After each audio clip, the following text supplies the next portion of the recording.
Next parts of స్పీచ్లో noun, pronoun తర్వాత adjective, verb తర్వాత యాడ్వర్బ్. అంటే నౌన్ ప్రొనౌన్ను మోడిఫై చేసేది యాడ్జెక్టివ్, అలాగే వెర్బ్ను మోడిఫై చేసేది యాడ్వర్బ్. సో మనం యాడ్జెక్టివ్ యాడ్వర్బ్ కన్ఫ్యూజ్ అవుతూ ఉంటాం చాలాసార్లు. కన్ఫ్యూజన్ ఏమీ అవసరం లేదు, వెర్బ్ను మోడిఫై చేస్తుంది యాడ్వర్బ్ అనేది. Adverb is a word that qualifies and modifies a verb or adjective. యాడ్జెక్టివ్ను కూడా క్వాలిఫై చేస్తుంది. Okay, example the ran quickly. ఇక్కడ క్విక్లీ అనే వర్డ్ ఉంది, ర్యాన్ అనేది వెర్బ్.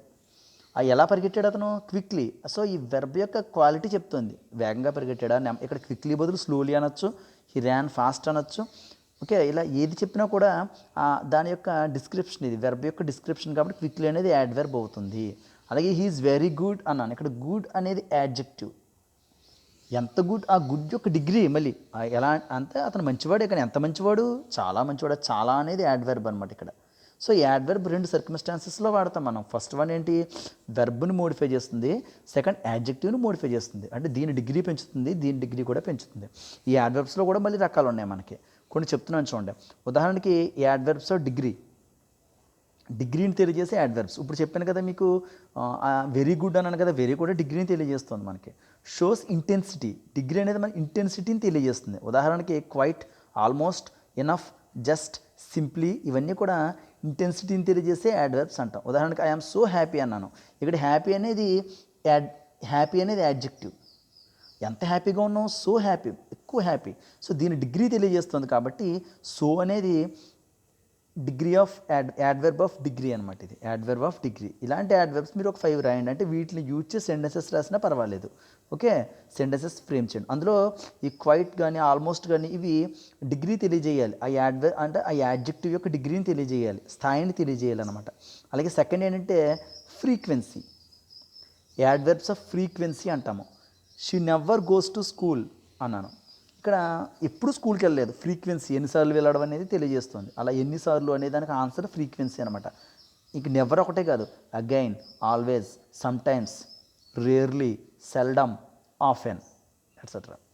1 2 3 ఇంకా చాలా ఉన్నాయి. ఇవన్నీ కూడా ఫ్రీక్వెన్సీని తెలియజేస్తున్నాం. She never goes to school, she sometimes goes to temple.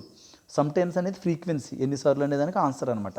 ఇలాంటివి ఒక 5 రాయండి సెంటెన్సెస్లో. ఓకే, అవన్నీ యాడ్వర్బ్స్. అలాగే మేనర్, ఒక వెర్బ్ యొక్క మేనర్ తెలియజేస్తుంది, ఒక వెర్బ్ యొక్క ఫ్రీక్వెన్సీ తెలియజేస్తే ఆ గోస్ అనే వెర్బ్ యొక్క ఫ్రీక్వెన్సీ తెలియజేస్తుంది. ఇక్కడ ఒక వెర్బ్ యొక్క మేనర్ని తెలియజేస్తుంది అనమాట. ఉదాహరణకి వెర్బ్ అనేది ఏంటి, వెయిటెడ్ అనేది వెర్బ్. ఇక్కడ వెయిట్ చేశాడు, ఎలా వెయిట్ చేశాడు, దాని మేనర్ పేషెంట్గా వెయిట్ చేశాడు, patiently, he weighted patiently. So ఆ పేషెంట్లీ అనేది దాని యొక్క మేనర్ని తెలియజేస్తుంది. అలాగే happily, softly, gently, quickly, well. He played well అన్నాను, హీ ప్లేడ్ అంటే అతను ఆడాడు అని అర్థం. ఎలా ఆడాడు, అతని మేనర్ ఏంటి, వెల్, చాలా బాగా ఆడాడు. ఆ బాగా అనేదానికి వెల్ చెప్తాం అనమాట. ఓకే, కాబట్టి అది మేనర్ ఆఫ్ యాడ్వర్బ్ అయింది, యాడ్వర్బ్ ఆఫ్ మేనర్ అయింది వెల్ అనేది. సో ఈ యాడ్వర్బ్ ఆఫ్ మేనర్ అనేది హ్యాపీలీ, సాఫ్ట్లీ, జెంట్లీ, క్విక్లీ, ఇంకా చాలా ఉంటాయి. మీరు వేరే 5 రాయండి, ఇవి కాకుండా ఇంకా ఏమున్నాయో ట్రై చేసి రాయండి. ఓకే, అలాగే ప్లేస్, కొన్ని యాడ్వర్బ్స్ ప్లేసెస్ని తెలియజేస్తాయి. ఉదాహరణకి గో హోమ్ అన్నాను అనుకోండి, అక్కడ హోమ్ అనేది గో అనే వెర్బ్ యొక్క ప్లేస్ని తెలియజేస్తుంది, ఎక్కడికి వెళ్ళాలి అనేది, కాబట్టి అది యాడ్వర్బ్ అవుతుంది అక్కడ. ఇంకొన్ని ఉన్నాయి అలాగా, above, below, here, there, out, outside, ఇవన్నీ కూడా adverb of place. God is everywhere అన్నాను, గో అవే అన్నాను. సో వాటి యొక్క ప్లేసెస్ని తెలియజేస్తుంది కాబట్టి యాడ్వర్బ్ ఆఫ్ ప్లేస్ అంటాం అనమాట. నెక్స్ట్ టైమ్ ఆఫ్ యాడ్వర్బ్స్, ఒక యాడ్వర్బ్ యొక్క టైం తెలియజేసేదాన్ని టైమ్ ఆఫ్ యాడ్వర్బ్స్ అంటాము. Recently, tomorrow, yesterday, daily, annually time తెలియజేస్తున్నాయి కాబట్టి ఇవి యాడ్వర్బ్ ఆఫ్ టైం అనమాట. ఉదాహరణకి the recently come here, the recently come here, they have recently come here. ఇక్కడ recently అనేది ఈ కమ్ అనే వెర్బ్ యొక్క టైంని తెలియజేస్తుంది. సో వెర్బ్ యొక్క టైంని తెలియజేస్తుంది కాబట్టి హీ రీసెంట్లీ కమ్ దేర్ అని చెప్తాం అనమాట. చాలామంది ఏంటంటే యాడ్జెక్టివ్కి యాడ్వర్బ్కి కన్ఫ్యూజ్ అవుతారు. ఉదాహరణకి చూడండి, ఇట్ ఈజ్ హార్డ్ అన్నాను, ఇట్ అనేది సంథింగ్ డస్టర్ అనుకుందాం, లేదా చాక్ పీస్ అనుకుందాం, అది హార్డ్గా ఉందన్నాను. సో దీని యొక్క క్వాలిటీ ఇది. సో ఇది ప్రొనౌన్ కాబట్టి ప్రొనౌన్ క్వాలిటీ చెప్తుంది కాబట్టి ఇది యాడ్జెక్టివ్ అవుతుంది. అదే హీ వర్క్స్ హార్డ్ అన్నాను, ఇక్కడ హార్డ్ అనేది దేన్ని తెలియజేస్తుంది, వర్క్, అతని గురించి చెప్పట్లేదు. He is not hard, he is soft, but he works hard, అతని వర్క్ హార్డ్గా ఉంది. సో ఇది వర్క్స్ అనేది వెర్బ్ కాబట్టి ఈ వెర్బ్ని చెప్తుంది కాబట్టి హార్డ్ అనేది యాడ్వర్బ్ అయింది.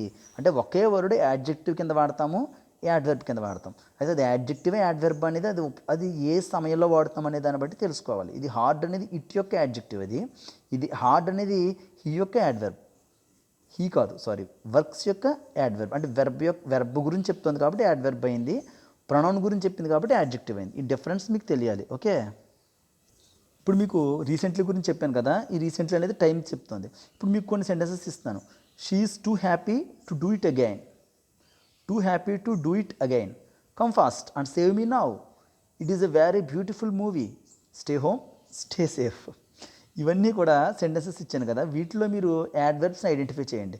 ఫస్ట్ యాడ్వర్బ్స్ని అండర్లైన్ చేయండి, తర్వాత అది ఏ టైప్ ఆఫ్ యాడ్వర్బ్ అవుతుంది అంటే adverb of degree, adverb off frequency, adverb of manner, adverb of place, adverb of time, ఇందులో ఏదవుతుంది అనేది మీరు రాయండి.